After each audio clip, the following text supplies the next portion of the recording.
Welcome back to our channel. இன்னைக்கு நம்ம சேனல்ல என்ன பார்க்க போறோம் பாத்தீங்கன்னா இங்க பாருங்க. இது என்னன்னு தெரியுமா? கறி சக்கை. இத வச்சு தான் இன்னைக்கு நாம ஒரு ரெசிபி பண்ண போறோம். எல்லாரும் இந்த கறி சக்கையை வச்சு நிறைய கூட்டு செய்வாங்க, கிரேவி செய்வாங்க. ஆனா நம்ம இது கிரேவியும் செய்ய போறது கிடையாது, கூட்டும் செய்ய போறது கிடையாது. ஒரு டிஃபரெண்டா ஒரு மார்னிங் பிரேக்ஃபாஸ்ட் தான் செய்ய போறோம். வாங்க வீடியோக்குள்ள போய் எப்படி செய்யறதுன்னு பார்க்கலாம். கறி சக்கைக்கு தோலை சீவிக்கலாம். முதல்ல கத்தி வச்சு கட் பண்ண முடியல, அதனால நாங்கள் பீலர் யூஸ் பண்ணி கட் பண்ணுறோம்.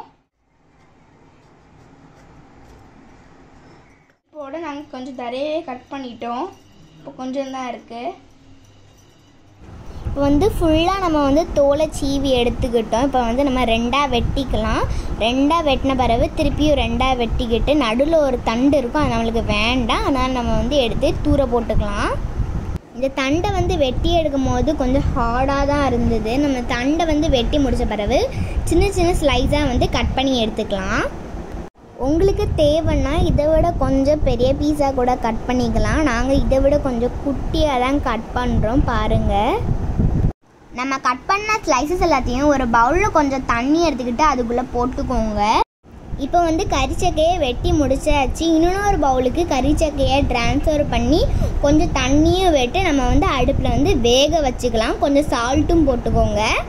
உங்களுக்கு தேவைன்னா நீங்கள் மஞ்சள் பொடி ஆட் பண்ணிக்கலாம். நாங்கள் மஞ்சள் பொடி ஆட் பண்ணல. இப்போ நல்லா குக் ஆயிடுச்சு பாருங்கள்.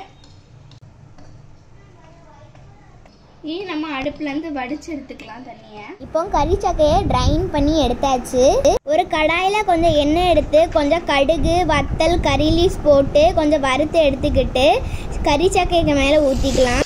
ஒரு திருவண்ண தேங்காவை எடுத்து கறி சக்கைக்கு மேலே போட்டு விட்டோம்னா சாப்பிட்றதுக்கு அவ்வளோ டேஸ்ட்டாக இருக்கும். இப்போ கறி சக்கை ரெடி ஆயிடுச்சு. ஒரு பவுலுக்கு ட்ரான்ஸ்ஃபர் பண்ணிக்கலாம். இப்போ கறி சக்கை ரெடி ஆயிடுச்சு. இப்போ நம்ம டேஸ்ட் பண்ணி பார்க்கலாம்.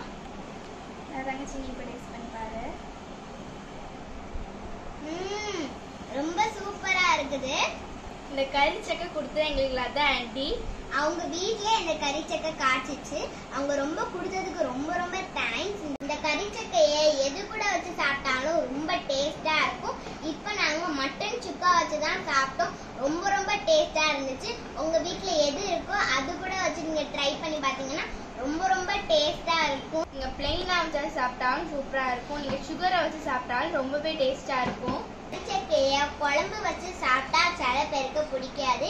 எங்களுக்கும் சில டைம் இந்த கறிச்சக்கைய குழம்பு வச்சா பிடிக்காது. எங்க அம்மா லாஸ்ட் இயர் கூட இதே மாதிரி ட்ரை பண்ணி கொடுத்தாங்க. ரொம்ப ரொம்ப டேஸ்டா இருந்துச்சு. நேத்திக்கு லதா ஆண்டி இதை கொடுத்த உடனே எங்க அம்மாட்ட நாங்க இதை ட்ரை பண்ணி கேட்டோம். எங்க அம்மாவும் செஞ்சு கொடுத்தாங்க. இந்த வீடியோ உங்களுக்கு பிடிச்சிருந்தா சப்ஸ்கிரைப் பண்ணுங்க, லைக் பண்ணுங்க, ஷேர் பண்ணுங்க, மறக்காம கமெண்ட் பண்ணுங்க. பாய்.